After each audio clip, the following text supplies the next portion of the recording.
So my name's Claire Nielsen, and I'm here today to share with you my story on how I reclaimed my health and how to eat an anti-inflammatory diet. So we're all about the same age, and unfortunately these are things I try to say to young people, and it goes into deaf ears because you have to reach middle age to really feel what I'm talking about. And that is when the body starts saying a big no to what we're doing, or just no in general, and we have no idea what we're doing. In my case, I did not know that what I was eating was actually exacerbating my arthritis. So that's what I'm going to share with you today.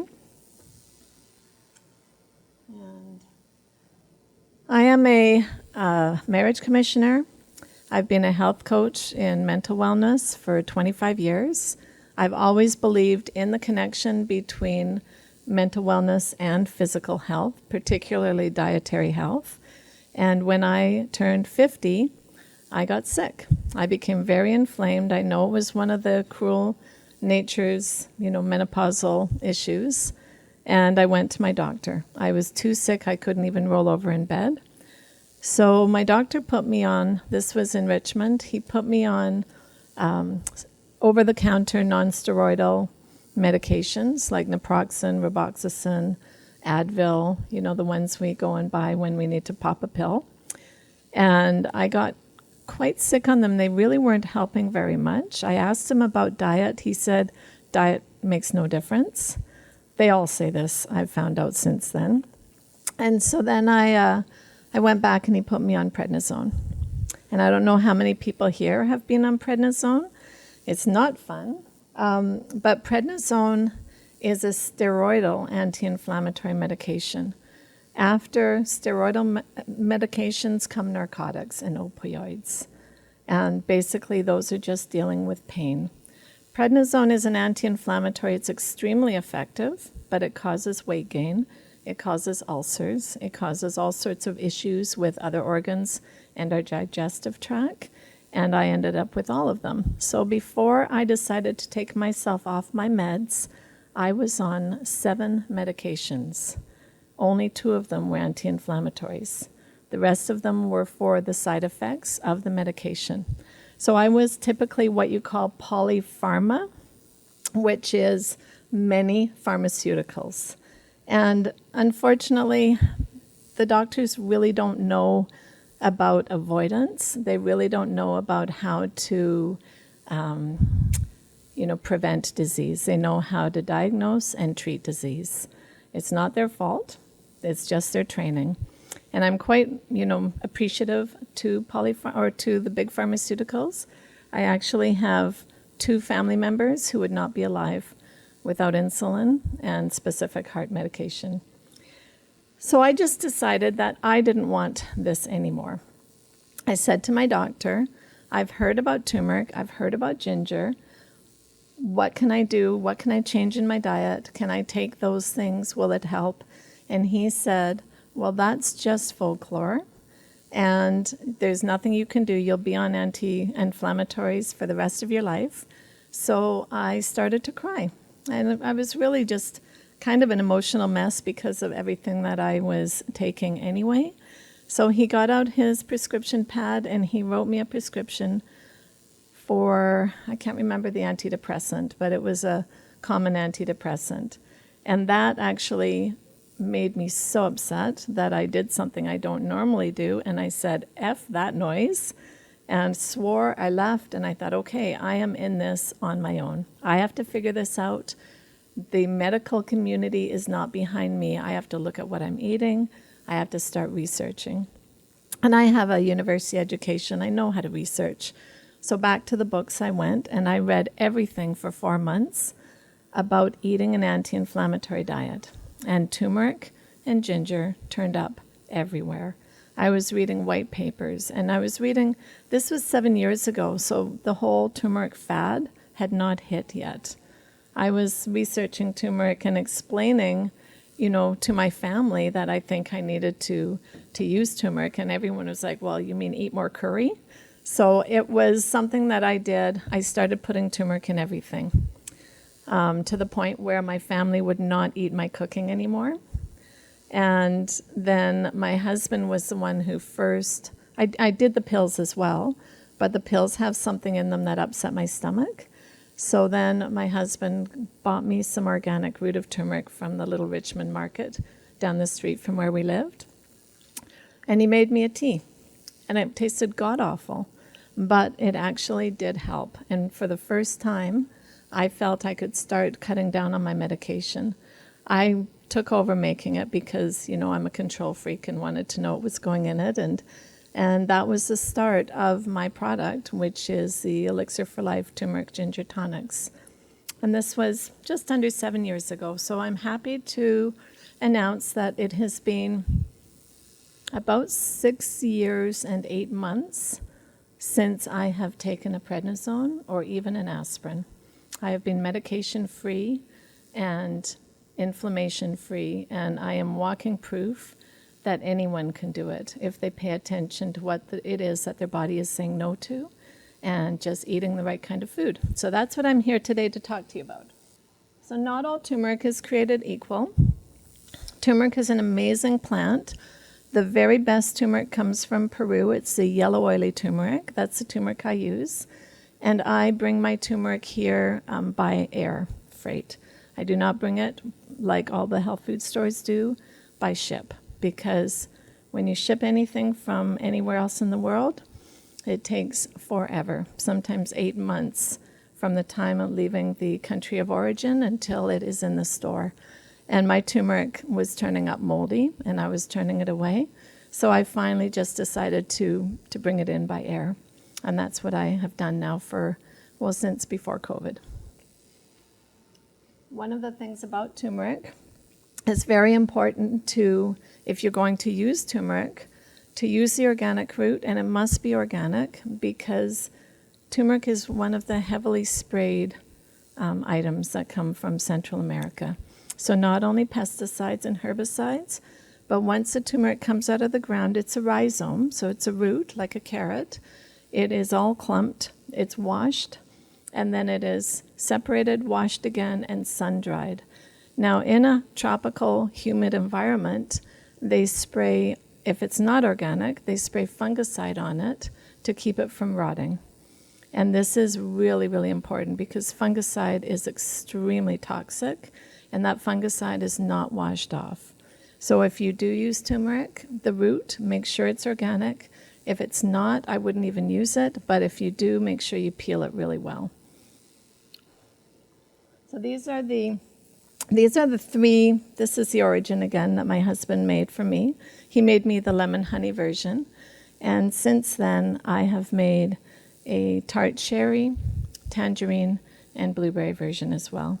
And I am in number 13 by the stage in the main room if anybody wants to come and try the elixir afterwards. I see a few of you already have. Question, does ginger have that fungicide on it too? Like, is that really? Anything that comes out of the ground that is then washed and sun-dried will be sprayed with fungicide unless it's organic, because you're talking about very humid, like 100% humidity. So I work with an organic farm, and they do very small batches. And that way and actually I get my turmeric with most of the dirt on it because I want my water source to be cleaning it, not theirs. So inflammation is just a way of the body saying no to us. And there's many forms of inflammation. If I was to ask someone if they had inflammation in their body and they weren't sore, they might say no. But psoriasis, heart disease, cancer, eczema, Alzheimer's, which I have right now. Obviously, any of the arthritic issues, they're all inflammation. Weight gain is inflammation. So anytime the body is saying no, it is speaking to us, and if we ignore it or we pop some pills to suppress the inflammation, we're not listening to what the body is saying no to in the first place. And this just talks a little bit about I could have gone to this slide and saved my memory. So these are some of the inflammatory responses. I have chronic inflammation. I have osteoarthritis, osteoporosis, degenerative disc disease, and those two I inherited from my mother and her mother and her mother. And I was also diagnosed with fibromyalgia. And fibromyalgia is actually a generalized inflammatory response that is usually comes after trauma. So either after you have severe arthritis or a car accident or an injury or surgery. Then fibromyalgia is one of those interesting ones. I've written an article about it, but I won't go into it too much right now. So it is important to re-educate ourselves between eating and our health. If we put bad gas in our cars, they're not going to run well. And it's the same with our bodies. It's important for us to understand that if we pay attention to what foods cause inflammation, if we educate ourselves and we limit those foods. So obviously, I'm speaking about sugar is one of the number one inflammatory foods, and we all love sugar. Youthful resilience. When we are young, we can eat anything, and somehow our bodies stay young. I used to look like that girl in the picture there.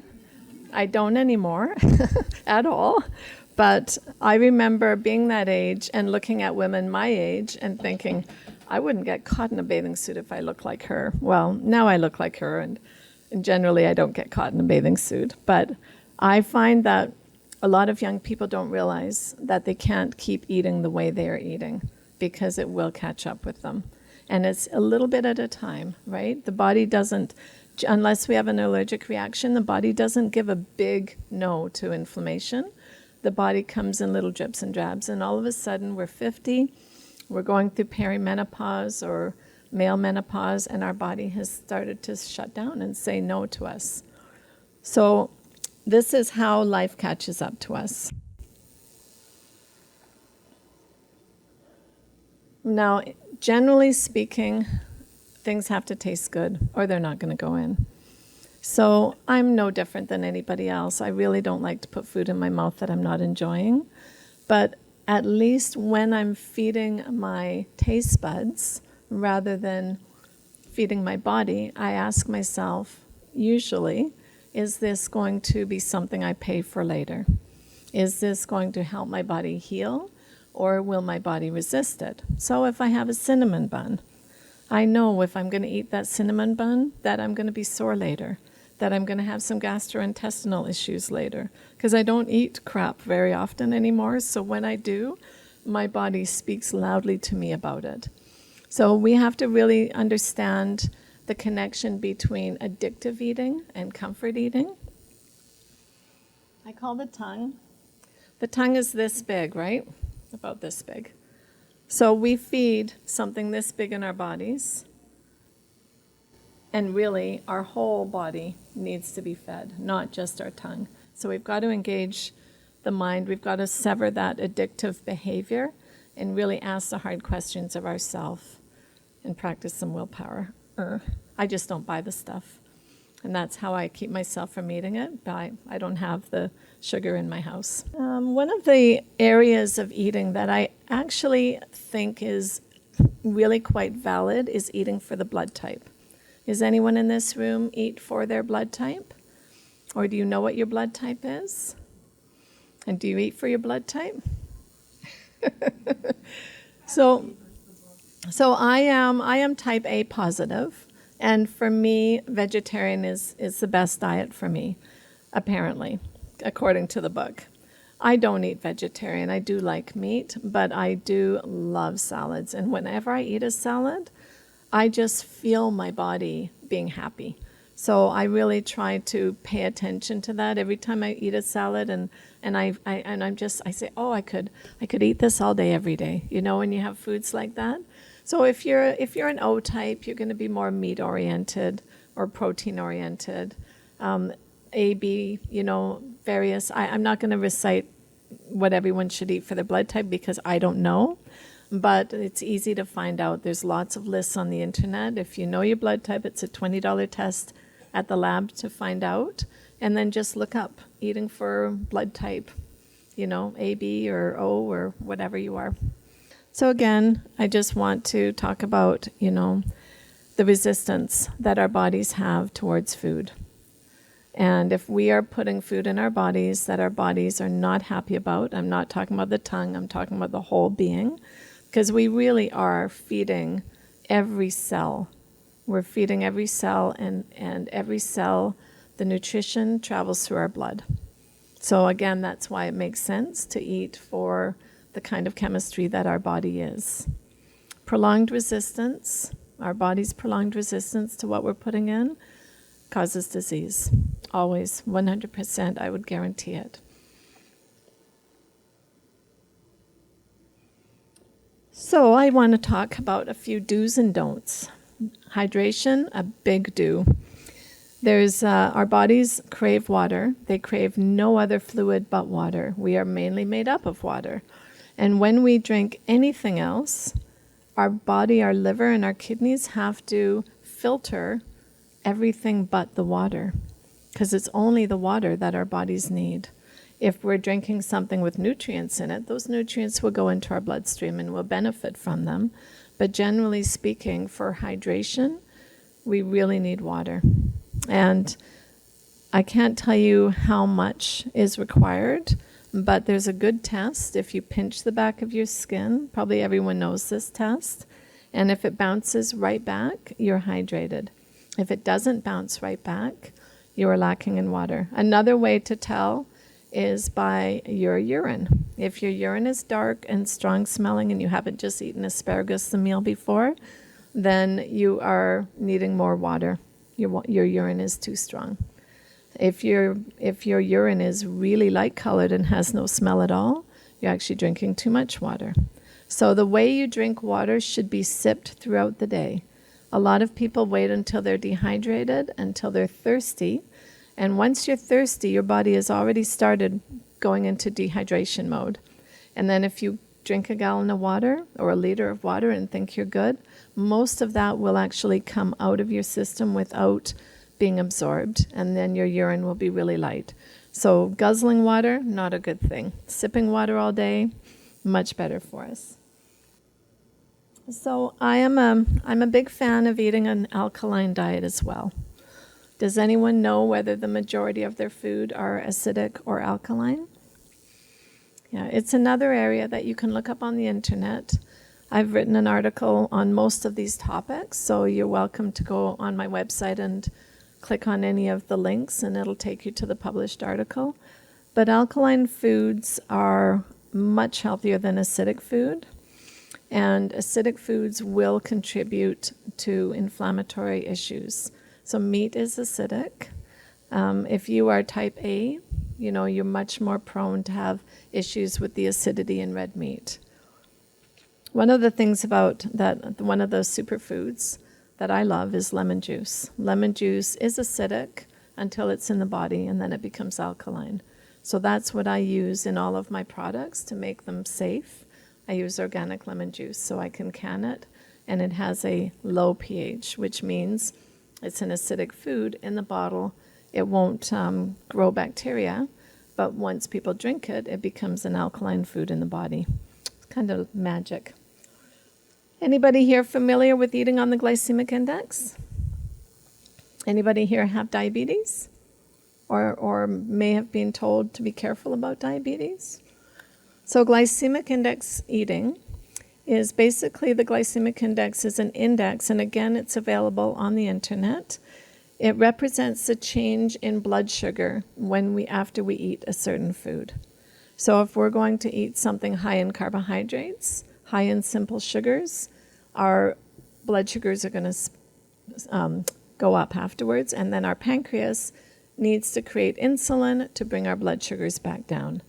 A lifetime of eating high sugar food will make our pancreas tired, and that is what diabetes is, or type 2 diabetes. I have a type 1 diabetic child, and he's been diabetic for 21 years. So this is an area I know a lot about, because I was forced to learn all about diabetes. And type 1 and type 2 diabetes are different diseases, but they run on the same premise. It's the amount of blood sugar in your system that's stressing your pancreas. Your pancreas can't produce the insulin required, and then you end up having to take pills or, in extreme cases, insulin by injection. Some of the foods here, I don't know if you can see. So low glycemic index foods include most vegetables, and then medium you can see are the sweet, fruit, and then high are going to be the high carbohydrate foods. Again, I won't get into it here too much, but I have written on this extensively, so I can share any of that information with anyone who cares to come by. I mean, we all know that organic is better. And as I talked before, the reason is because if it is not organic, if it's not certified organic, the chance of the food being sprayed with fungicide, pesticide, herbicide, it's huge. And then also there's other things that are added to the food, like waxy coatings and such, that our bodies aren't meant to digest. So if you can go organic, do go organic. And if ever you are throwing food away, people often say, I can't afford organic. And I ask them, how much food are you throwing away every week? Well, my whatever's going bad in my fridge, I'll throw it out. And I'm like, okay, if you think about planning better so that you're not needing to throw away food, that budget could go into organic. And you just apply a little more mindfulness to how you shop, and shop a little more often. Because we can afford organic if we are throwing away food. The same thing with processed food. If it's processed, it's going to be, that's the last slide again, but if it's processed, it's going to have additives, extra sodium, nitrates, various things that will mean it's got a longer shelf life. So processed foods are generally not much food value left in them. And we are the age of the processed foods. We're all war babies, right? Our parents went through the war, and then our parents went to work, and that set the stage for really a culture of people who stopped cooking. And then, of course, Costco came around. So, I love Costco as much as the next person, but I really, really try not to buy the food that means I don't have to do anything with it except pop it in the air fryer, in the microwave, or pan fry it for 3 minutes and I've got a meal. So those kind of foods, if you look at the ingredients, if there's anything on there you can't pronounce, it probably shouldn't be going in your bodies. Your bodies don't know what to do with it, especially anything hydrolyzed. Now, enzymes are very important for our bodies. Enzymes are produced by our bodies, but when we're enzyme deficient, we often have to take supplements or look at different foods that contain enzymes. Enzymes are lacking in anything that's overprocessed, and I would pretty well guarantee you that the modern diet of everyone in this room probably is lacking enzymes. So when we don't have the right enzymes to digest the food we're eating, our bodies will go into an inflammatory response. Weight gain is actually one of the most common inflammatory responses if we don't have enzymes. And I'm a big fan of a multivitamin. It's, I'd prefer getting my vitamins and minerals from food, but sometimes it's not possible. So having a good multivitamin, vitamin D, especially in our northern hemisphere, we are lacking in the vitamin D that we need. So it's, I don't know if anybody here knows anyone with MS or any of the other conditions like that, but they're known to be caused by a deficiency in vitamin D early on in life. If I say EFAs, does everyone know what I mean? So essential fatty acids, omega-3 particularly, are the, other foods that we are often deficient in. There's been a kind of a growth in acknowledgement and understanding on how important omega-3s in particular are. The omegas are 3, 6, and 9, but generally we get enough 6 and 9 in our diet. The omega-3 is what we don't get enough of. So you can get that from avocado, eggs, flaxseed, various oils, avocado oil, olives, olive oil. and other areas as well. Chia, hemp hearts, all the things I put in my smoothie. Gut health is probably the most poorly managed area in our bodies, and gut health will take us out. So I don't know if you guys have heard this, that the gut contains as many, or if not more, neurotransmitters as the brain. Has everyone heard that? And you know serotonin, the feel-good hormone for keeping us, feeling balanced emotionally? 90% of serotonin is produced in the gut. So the gut and the brain, mental wellness and gut health go hand in hand. If our gut flora is out of whack, or if we have eaten really acidic foods our whole life, or if we have been a Coca-Cola junkie and we start having something called leaky gut syndrome, or issues with our gut lining, or our flora being out of whack from being on antibiotics, we will end up having gut issues. And of course, if you go to the doctor and you have gut issues, guess what they will tell you? They won't tell you to clean up your diet. They will put you on medication. And those medications sometimes cause more issues. Now, guts are something I am absolutely passionate about. I could stand up here and talk for an hour about gut health. We need to avoid the foods that cause yeast overgrowth in our guts so that we don't end up with a condition called candida. But we also need to have prebiotic and probiotic foods. So the prebiotic foods are things like leeks, bananas, onions, garlic, berries, kiwi, almonds, watermelon, asparagus, dandelion greens. These are a few examples. Apples, bran. They will set the stage in our gut. It's like the fertilizer for our gut.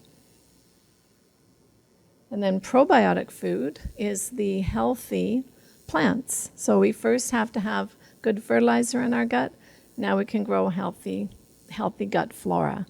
And gut flora is extremely important for our health. It is one of the main important things. Gut flora can be helped with things like kombucha, kefir, sauerkraut, kimchi, miso soup, yogurt, pickles, but I try not to include pickles too much in that because they're very high in sodium. But any sort of pickled, any fermented food, especially if it is still living. So kombucha is living if you have to buy it from the refrigerator. Sauerkraut is living if you're buying it out of the refrigerator. If it has been canned and it sits on the store shelf, sauerkraut is no longer living. You will benefit a little bit, and you'll benefit from the fiber of the cabbage, but you're not going to benefit unless it's a living probiotic food. And worst case scenario, you take probiotics. But I always like to get my pre and probiotics from food if I can. So I put sauerkraut on everything, even my eggs. Antibiotics. Anybody in the room been on antibiotics ever? Did the physicians or the pharmacists tell you how to, reclaim your gut flora? Because what antibiotics do is it kills everything. So they're good at killing the bacteria, but then they also kill all that healthy flora that I was just talking about. And then you have to rebuild it. And if you don't, your body may never come out of that cycle. So there's people now in their 50s who are still dealing with health issues from going on antibiotics for chronic ear infections when they were 7. So it's really important to take care of our gut health as the number one area of health we take care of. So the most addictive foods. This is, by the way, the pictures up here, the chips, the cookies, the pizza, the French fries, Coca-Cola, burgers, desserts. This is called the typical North American diet. Now, my videographer is the youngest guy in the room here. I'm going to ask Thomas how much of his diet consists of these things. Probably too much. If any of it does, it's too much. Yeah, they are very addictive, And believe it or not, the manufacturers of these foods spend billions of dollars in the marketing of, commercials to make those Whoppers look delicious. I mean, honest to goodness, when I see those big juicy burgers on the television, I literally have to fight the urge not to go out and find one. So they spend a lot of money on trying to make them addictive. Plus, there's things in the food that, monosodium glutamate is a common additive, and MSG was actually designed to help people start eating if they had eating disorders. It was for the elderly and for anorexic people, because anything you add it to, and it is under many different names, natural flavors, hydrolyzed anything. They don't list MSG anymore on labels. They have 40 different names for it. And if it is in the food you're eating, you will actually crave that food again because it makes the food addictive. So just be really mindful. Anytime you're eating fast food, anything in any of the chains, they all use this chemical to compete with each other for your hard-earned dollars and your fast food budget. Well, back to cravings.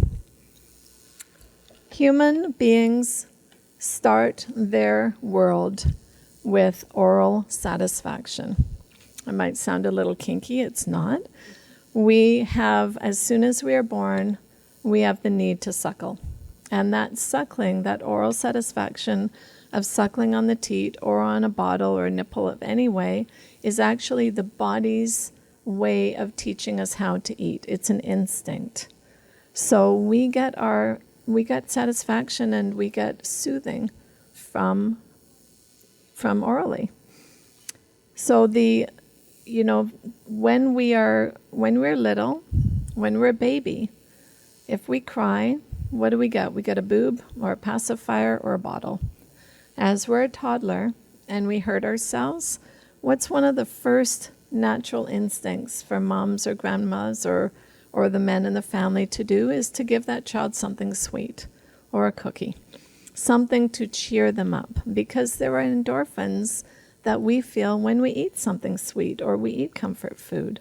This sets early addictions. And my mom actually did us a favor. We felt we were very neglected, but she used to make homemade granola bars. And we'd come home after school upset at some bully, and she'd say, "Would you like something to eat?" "Yes, please," craving the chocolate chip cookies that my friends had. And she'd give me a homemade granola bar with the sweetest thing in it, some burnt almonds.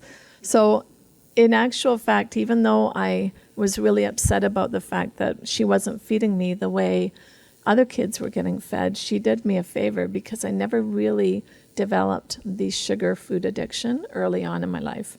It came later in my teen years.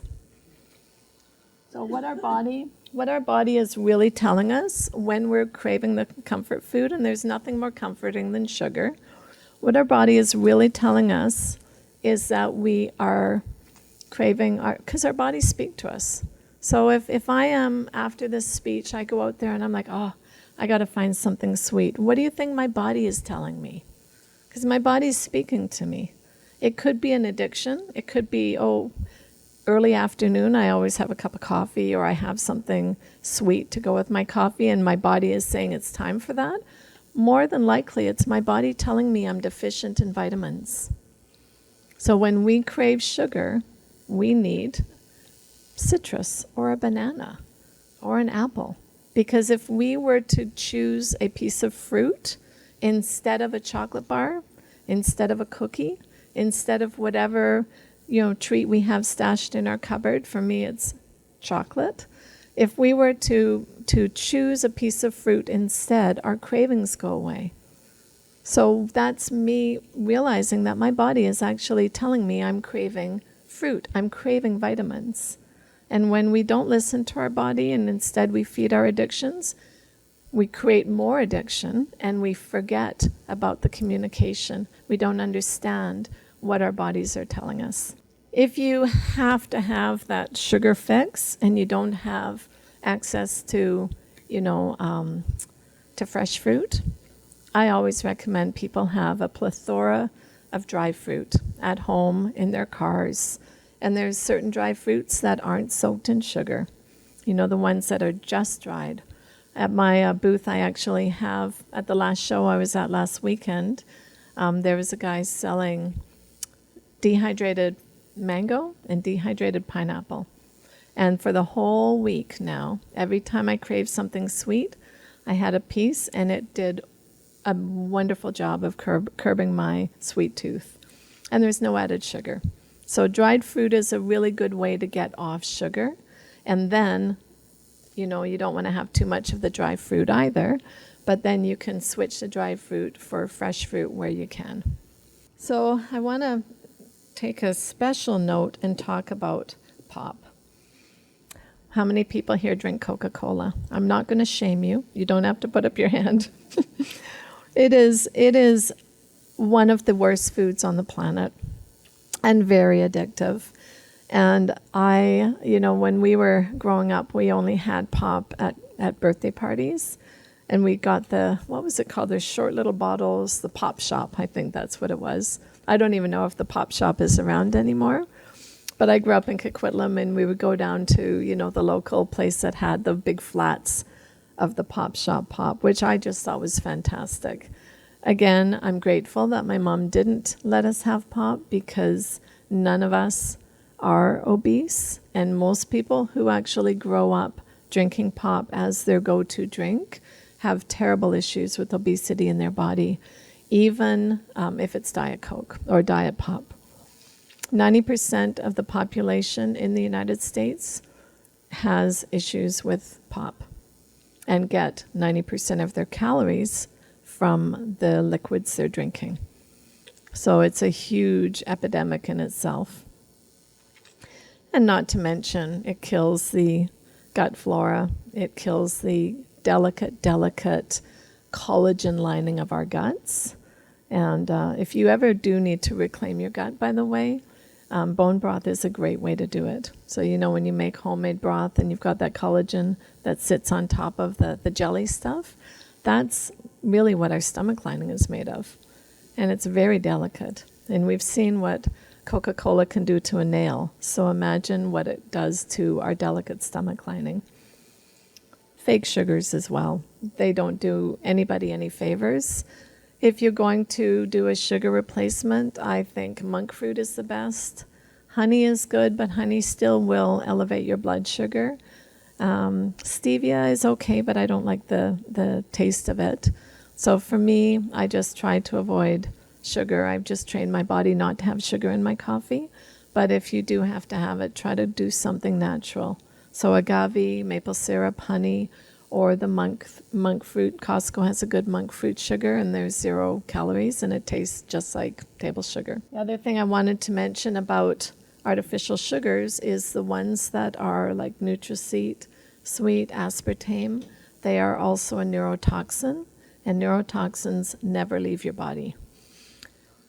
There hasn't been a lot of study into this, but I suspect that the diet pop generation, being the generation now that has early onset Alzheimer's, that there is a connection. Because when you have a neurotoxin in your body, it lodges in your brain. And those neurotoxins build up over time, and eventually it can lead to early dementia. So back to diabetes. I'm one of the reasons that women gain weight at our age is because our estrogen levels decrease, and which makes us more insulin tolerant. So the insulin isn't working as well in our bodies.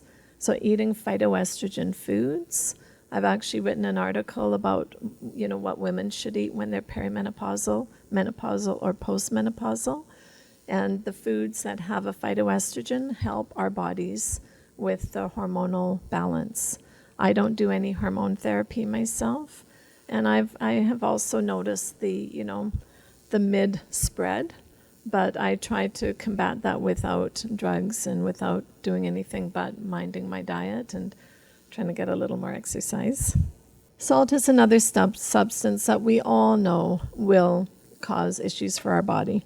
and I don't need to go into it too much because, I'm probably preaching to the choir, but foods that are processed, convenience foods, even like pickles. Well, a lot of people love pickles. The more salt we eat, the more we need to taste our food. Anybody have a parent who turns the salt over and it just pours out? And my dad was one of them. And I said, Dad, your eggs, like, whoa, you put a teaspoon of salt on that, couple eggs there. And he says, well, I want to be able to taste my food. So there is a connection between the more salt we eat and our inability to taste food. Our taste buds do recover, but we really do need to cut down on the salt, make a conscious effort to cut down on it or cut it out. And plus, salt raises our blood pressure, and raised blood pressure leads to other heart issues as well. Gluten, again, is one of those foods that is very inflammatory. A lot of people who have gluten intolerance will have terrible arthritis. So if you have issues in your body where all of a sudden you have been hit with arthritis and your doctors don't know what it is, ask for a gluten intolerance test. Because sometimes it's the gluten that is built up and we just can't handle it anymore. And again, if you avoid a lot of the baking and the foods that cause the blood sugars to spike, like, bagels are actually one of the worst, so I love them. Cakes, desserts, pastries, anything with the high sugar content grain, then you may have a gluten issue. Fried food is bad for us. We all know this. Certain oils actually become rancid when they're used in addition to just creating clogged arteries. If you are going to have fried food, I really suggest invest in an air fryer. They're fabulous. I use an air fryer. I don't even put the teaspoon of oil in the bottom that they recommend. And I find that, your food will taste like it came out of a deep fryer and there's no oil involved. And alcohol. So there is some benefit to our bodies if alcohol has gone through a fermentation process. So beer is healthy. Too much beer is not healthy. Who am I speaking to there? So when we have alcohol, our bodies, a lot of people say, well, a drink a day is medicinal because it thins the blood. Yes, it does thin the blood. So do a lot of healthy foods. I find that, a lot of people are mistaken with alcohol. Every single drink you drink needs to be filtered by your liver. Your liver is a sponge. It needs to take the toxins out of whatever it is you're drinking. And alcohol really does, every single drink you drink does affect the body. Now, I'm not a teetotaler. I still have a couple drinks a week, but that's sort of where I limit it to my date night with my husband. Because a drink a day or 2 drinks a day, or then it becoming a little more chronic, and alcoholism does creep up on us. I just was at the bedside 2 Saturdays ago, of a man who just turned 60, and my best friend's ex-husband, and held his hand as he took his last breath, and he died from liver cirrhosis. COVID did that. When we went home and we had to stay at home, if we like our wine or we like our beer or we like, a little glass of something at nighttime, they add up, and eventually our livers can't handle it anymore. So if you have ever been told that you may have fatty liver, that is the time to cut all alcohol out of your diet and to eat the kind of food that will support your liver. And you can go to any health food store and they'll suggest things like milk thistle or dandelion root tea or anything like that for liver support. But once you have fatty liver disease or potential fatty liver, cirrhosis is next. So that's the warning sign where we have to really look at our alcohol intake. And coffee. So I like my cup of coffee every morning, and usually one about 3 in the afternoon. But I really try to have coffee, if I can, that's freshly roasted. Freshly roasted coffee, like the kind of from the farmers markets or the little places that are popping up, roasted in Langley or wherever. If you can find freshly roasted coffee, it's full of antioxidants. Yes, it's a stimulant, but it's not going to be inflammatory. It's not going to cause inflammation like old coffee is. Once coffee is aged, meaning it has been roasted, a month, 4 months, 6 months, 10 years beforehand, like all of the fast food restaurants, you don't know when that coffee was roasted. It takes on different properties and it becomes an inflammatory food. So if you're going to drink coffee, try to drink the good coffee that's just freshly roasted and then grind it yourself at home. Green tea has a lot of benefits to it. I don't particularly like it. So if I'm going to drink a tea, I will often drink a rooibos tea. And I don't know if everyone here knows what rooibos tea is. It is it is so good. And rooibos tea is caffeine free, but it's got 60 times the antioxidant that green tea does. So it's a tea that everyone should include in their diet. You can drink it hot, cold. There's white rooibos, green rooibos, and red rooibos. And do the bags age like a movie or efficiency? With rooibos tea, no. Tea is a little different than coffee. It has much longer life. So maybe eventually I'd be making it up if I said a hard no on that. But I actually make 16 assorted teas in my company. I don't bring them to the trade fairs because they're too difficult to ship to people afterwards. But I'm a big fan. A lot of my teas have rooibos as a base to them. So now to the nightshade vegetables. Want me to move out of the way?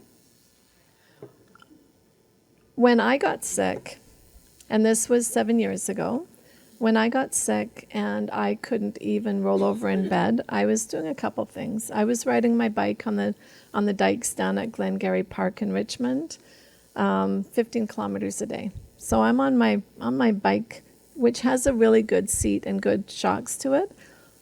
But I was doing this all the time because I'm on gravel. So I'm like, my spine is continually doing this. And then every day I'd come home and I'd eat a Greek salad. And about 6 months of this, I started feeling some really terrible issues in my lower back. I noticed that I'd shrunken. So I was an inch shorter than I'd been the year before.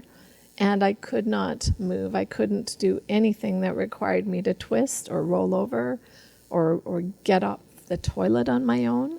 So when my body hit inflammatory issue, I caused it through the wrong kind of exercise that was causing my spine to degenerate.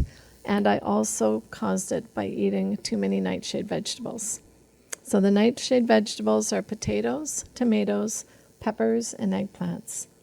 Now, when the weather changes in the fall and everyone says, oh, my arthritis is acting up because of the rain, it's usually from the fact that we've been eating from our garden. And we've been eating a lot of peppers and a lot of tomatoes, which, you'd think are very good for you. But if you have arthritis or you're prone to arthritis, the nightshade vegetables will exacerbate it. So you do have to be careful with them. The other thing to be careful about if you have arthritis, and was it you I was talking to? Oxalates are tiny little barbs that are on certain plants. And they're designed by the plant as a way to keep the deer from eating too many of them. So animals know when they've had enough. So unfortunately, things like spinach, almonds, any green leafy, kiwi, any green leafy foods. I can send this to you if you want to know, the rest of the oxalates out there.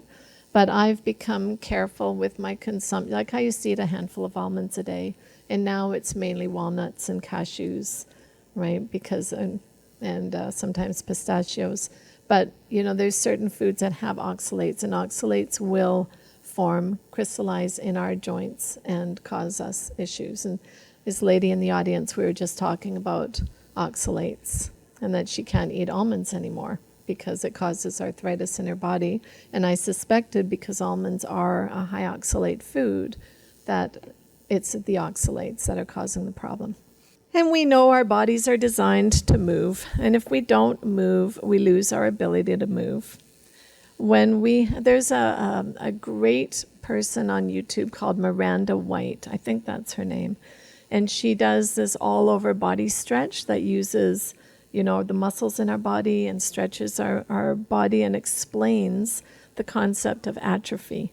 So when our bodies start to atrophy because we're not using them, it's very hard to actually get those muscles working again.